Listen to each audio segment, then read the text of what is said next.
naasaha dumarka oo aan cabirkooda isla ekayn ama inay noqdaan kuwa kala weyn marka muuqaal ahaan la arkayo waa arin ay ka walwalaan gabdho badan.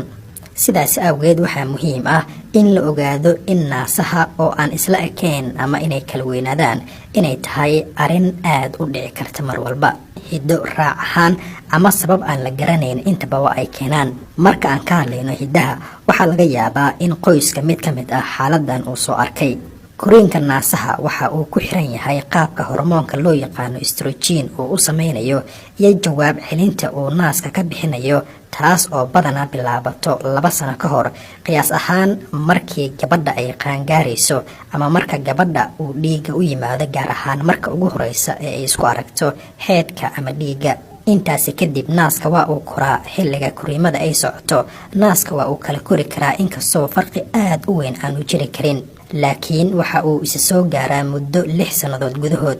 haddaba hormoonkan estrogenka la yiraahdo waa hormoon muhiim u ah galmada iyo taranka, inta badanna dumarka ayaa muhiim u yahay. waxaa sidoo kale loo yaqaanaa hormoonada galmada dumarka.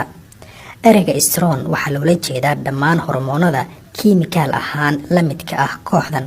hormoonkan ayaa inta badan waxaa lagu yeeraa hormoonka taranka, waxa uuna muhiim u yahay lamaanaha.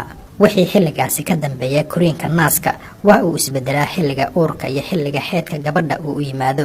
farqiga u dhaxeeya labada naas ee kala koray ma ahan wax sidaasi u weyn, oo waxaa la yiraahdaa haddii naas gashiga ama keeshaliga ama rajabeetada uu wada qaadi karo farqigaasi, wax la sheega ma aha.